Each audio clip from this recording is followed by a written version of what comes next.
안녕하세요. 사랑하는 남자친구와 행복한 가정을 꿈꾸던 30살 여성입니다. 저는 남자친구와 제가 운명이라고 생각했습니다. 저희가 만나게 된 계기는 너무나 특별했거든요. 지금으로부터 2년 전이었습니다. 대학교 시절 비교적 가깝게 지내던 동기가 카페를 차렸다며 언제 한번 커피 한잔 하러 오라고 연락을 해왔어요. 마침 그 카페가 제가 다니던 회사에서 멀지 않았기에 바로 다음날 찾아가게 되었지요. 대학교를 졸업한 뒤 바로 회사에 취직해 평범한 직장 생활을 하고 있던 저에게 자기 힘으로 카페를 차렸다는 친구는 무척 대단해 보였습니다. 아무튼 그렇게 친구의 카페에서 1시간 정도 머무르다 집에 왔는데요. 나중에 남자친구가 말하길 그때 카페에서 저를 처음 봤었다 하더군요. 전 사실 친구한테만 집중하고 있었기에 다른 손님들은 누가 있었는지, 몇 명이나 있었는지, 하다못해 정말 제 남자친구가 그 자리에 있었는지도 기억나지 않지만요. 남자친구가 말하길 원래는 집에 가기 전 저에게 연락처라도 물어보려고 했답니다.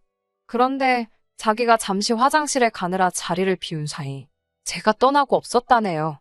카페 주인이 제 친구일 거라곤 상상도 못한 남자친구는 고민 끝에 어쩌면 카페에 대해서 후기를 쓴 사람들 중에 제가 있을지도 모른다는 생각을 하게 되었고, 그때부터 꼬박 일주일 동안 인터넷을 뒤져서 저를 찾아낸 거고요.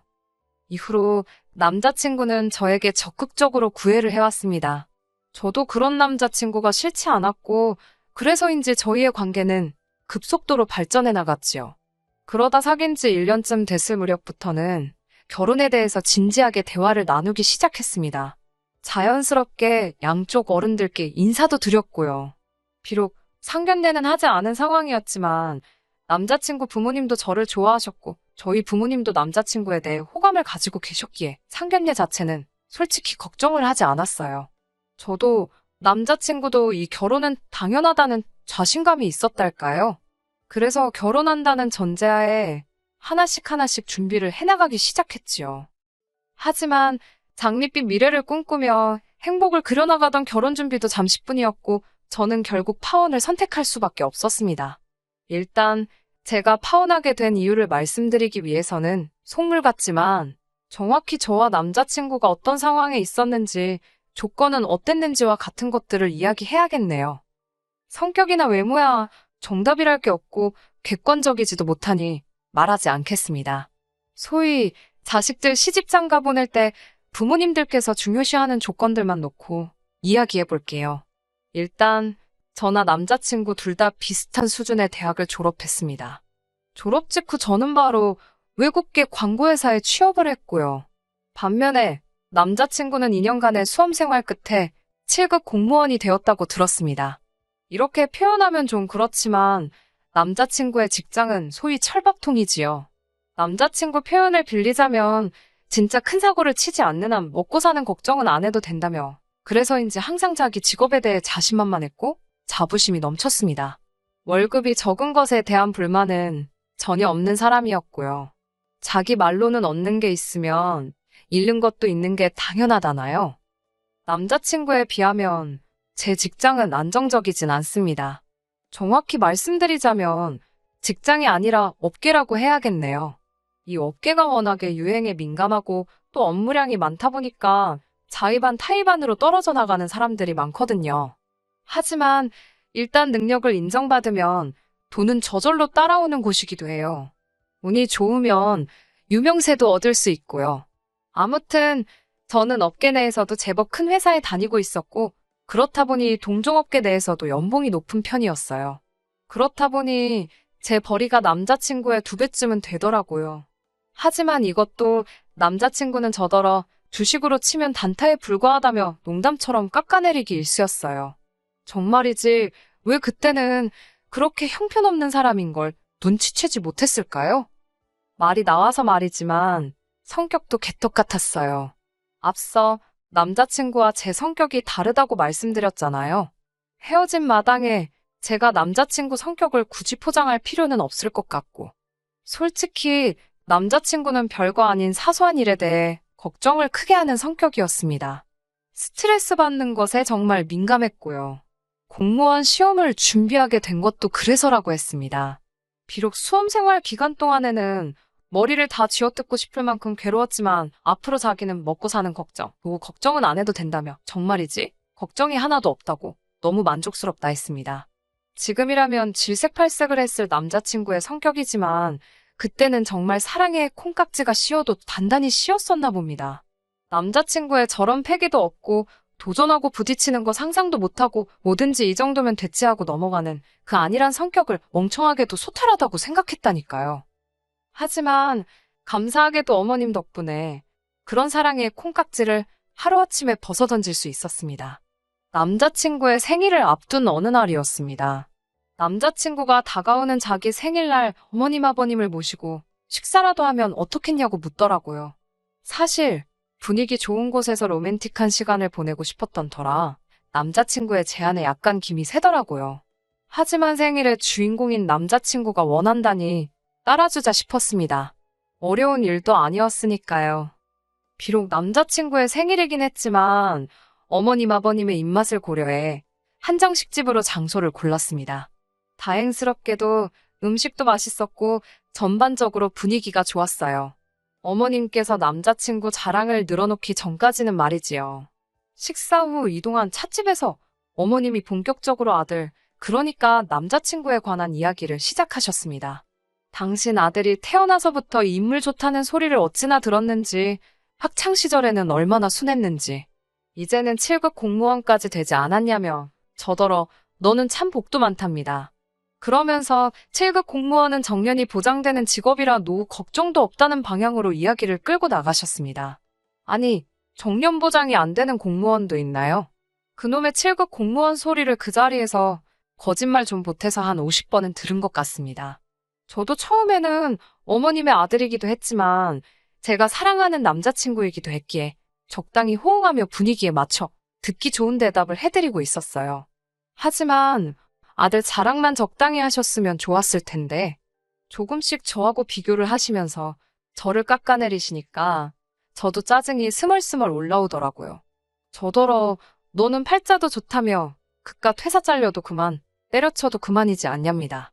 모르긴 몰라도 7급 공무원한테 시집가는 저를 부러워하는 친구들이 한둘은 아닐 거라나요. 솔직히 나중에는 얼마나 듣기가 싫던지 저도 배울 만큼 배웠다고 아드님 연봉이 제 연봉의 반밖에 안 된다는 마음의 소리가 입 밖으로 튀어나갈 판이었어요. 그럼에도 불구하고 예비 시어머니셨기에 간신히 눌러 참았네요. 그리고 제 불편한 표정을 읽었는지 남자친구가 중간에서 어떻게든 중재를 해보려고 안간힘을 쓰더라고요. 어머님께서는 그런 눈치를 채신 건지 못 채신 건지 당신이 하고 싶은 말을 계속해서 이어나가셨습니다. 그동안 저랑 사귀고 있었으니까 당신이 아들한테 말은 안 했지만 쟁쟁한 선자리도 많이 들어왔다면서요. 그러자 남자친구가 어머님께 적당히 좀 하라고 무안을 주더군요. 어머님께서는 아니, 솔직한 말로 내 아들이 잘나서 잘났다고 말하는데 그게 뭐 큰 잘못이냐며 저더러 안 그러냐고 물어오셨습니다. 거기다 대고 저도 저희 부모님한텐 잘난 자식이에요 라고 한마디 쏘아붙이고 싶었지만 이때도 한 번 더 참았습니다. 왜 참을 인자 3번이면 살인도 면한다잖아요. 그때 남자친구가 저를 가리키면서 어머님께 얘도 잘난 애라고 얘 앞으로 된 아파트도 있다며 쓸데없는 소리를 하더라고요. 아차 싶었지요. 제 앞으로 아파트가 있는 건 사실입니다. 대학교 졸업하고 직장 생활을 한 지 2년쯤 됐을 때였어요. 할머니께서 돌아가시면서 제 앞으로 1억 남짓한 돈을 남겨주셨더라고요. 생전에도 첫 손주라고 저에게 애정을 많이 주시던 할머니셨어요. 아무튼 할머니가 남겨주신 돈을 소중히 쓰고 싶다는 생각에 반년 동안 이런 한 푼 건들지 않고 통장에 고이 넣어두기만 했습니다.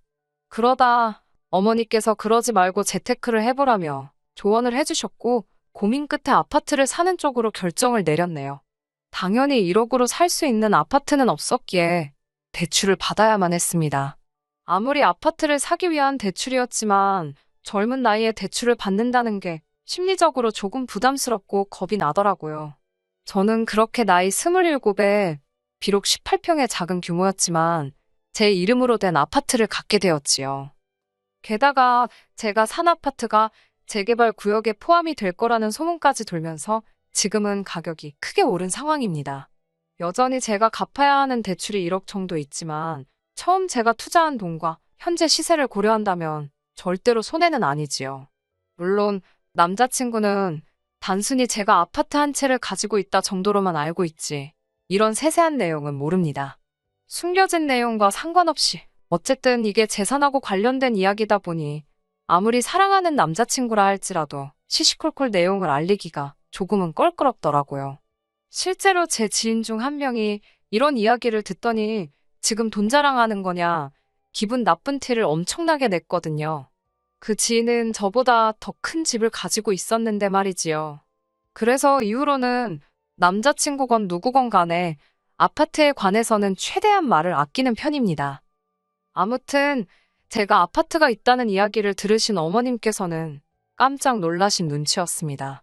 그리고는 곧 저더러 넌 왜 그런 중요한 이야기를 안 했냐며 연신 어머머를 외치셨지요. 요란한 감탄사의 뒤이어 뭐가 그렇게 궁금하신지 질문 공세가 시작되었습니다. 언제 산 건지, 명의는 누구 건지. 그러더니 어머님께서 하시는 말씀이 결혼하면 알겠지만 부부 사이에는 원래 내 거, 네 거가 따로 없답니다. 그러면서 명의를 공동명의로 바꾸는 편이 좋겠다고 하시더군요. 어머님의 말씀에 황당하고 어이가 없어서 제가 어머님께 그럼 남자친구는 결혼할 때 무엇을 해올 거냐고 물었습니다. 저도 제가 왜 그런 질문을 했는지, 어떻게 그런 생각을 했는지 모르겠어요. 저도 모르게 갑자기 입에서 그런 말이 튀어나갔거든요. 어머님께선 한껏 당황하신 표정으로 그게 무슨 소리냐고 되물으셨고, 제가 그랬지요. 제 아파트가 지금 6억 가까이 되는데 갑자기 공동명의를 이야기하시니까 그러면 남자친구가 3억 정도는 해와야 되는 거 아니냐고요. 그러자 어머님께선 그놈의 7급 공무원 소리를 또 꺼내셨습니다. 당신 아들이 평생 돈을 벌어올 텐데 저더러 계산을 해보랍니다. 그게 3억만 되겠냐고요. 아니, 이게 지금 수학의 문제가 아니잖아요. 그리고 설령 수학 문제라고 해도 틀린 답 아닙니까? 남자친구가 돈 벌어오는 동안 누가 저는 논다고 하던가요? 남자친구가 2달을 벌어와야 제가 한 달을 버는 것과 비슷합니다. 그런데 무슨 7급 공무원이고 나발이고. 그래도 어른하고 대화를 하는데 제 생각대로 너무 솔직하게 말하면 안 되겠다 싶더라고요. 저는 최대한 정중한 자세로 예의를 갖춰서 어머님께 말씀드렸습니다. 저는 앞으로도 제 능력이 닿는 한 계속해서 일을 할 거라고요. 그러니까 행여나 아드님이 앞으로 평생 얼마를 벌어올 건데 제가 마치 그 돈에 빌붙으려고 한다는 식으로 말씀하지 마시라 했지요. 그리고 그게 그렇게 걱정이시면 반반 결혼식을 올리고 생활도 반반씩 부담한다고 약속드리겠다 했습니다. 그러자 어머님께선 대뜸 저더러 너 아주 계산이 보통이 아니라며 다시 보인다고 그러시대요. 저는 정말이지 마지막 참을 인자를 그린다는 마음으로 알겠다고 어차피 제 아파트도 대출이 끼어 있으니까 그 대출만 한 번에 다 갚아달라고 말씀드렸습니다. 그러면 공동명에 한번 생각해 보겠다고요. 설마 6억짜리 아파트에 같이 이름을 올리면서 1억도 못 내놓겠다고는 안 하실 거죠? 라고 물었습니다. 그러자 이번엔 남자친구가 갑자기 버럭 화를 내더라고요. 대출이 있었냐입니다. 제가 요새 대출 없이 아파트 사는 사람이 어딨냐고 되물었어요. 아무리 세상 돌아가는 물정을 몰라도 정도껏 몰라야지 저렇게 호들갑인가 싶더라고요. 그런데 남자친구는 한껏 어이없는 표정을 지으며 이제까지 자기한테 대출의 디귿자도 꺼낸 적이 없지 않냐면서 결혼하면 자기가 벌어온 돈으로 대출 갚을 생각이었냐입니다. 아니, 이 모자는 자기들이 무슨 소리를 하는 건지 생각이란 걸 하고 있는 건가? 별의별 생각이 다 들더라고요. 남자친구한테 도대체 무슨 소리를 하는 거냐고 이제까지는 뭐 대출 내가 갚았지 다른 사람이 갚은 줄 아냐고 저도 지지 않고 따졌습니다. 근데 남자친구는 계속해서 대출이 있는데 말을 안 했다. 즉 자기를 속였다 이거에 꽂혔더라고요. 자기는 일평생 대출을 갚으면서 살 생각이 없다나 어쩐다나요. 웃긴 건 이 상황을 지켜보고 계시던 어머님께서도 당신 아들의 말이 황당한지 좀 가만히 있으라고 남편을 말리시는데 역부족이었습니다. 어머님께서 아파트가 6억이라지 않냐고 그럼 그 1억 갚아주고 같이 공동명의를 하면 되지. 왜 이렇게 난리 부르시냐고. 급기야 제 앞에서 남자친구에게 면박을 주고 계셨어요. 어휴, 그 꼴을 보고 있는데 어머님이 불쌍할 지경이더라고요. 남자친구는 6억이고 60억이고 안 팔리면 자기가 1억을 날리는 거라면서 자기는 그런 모험은 죽어도 못하겠답니다. 아니, 아파트가 왜 안 팔리냐고 어머님께서 아무리 설명을 해줘도 남자친구는 그래도 세상에 100%는 없다면서 자기는 그런 위험한 짓은 안 한답니다. 그러면서 저더러 대출은 알아서 갚으래요. 공동명의도 필요 없다면서 그냥 결혼하잡니다. 하지만 이미 멍청하고 한심한 남자친구의 모습도 봤지.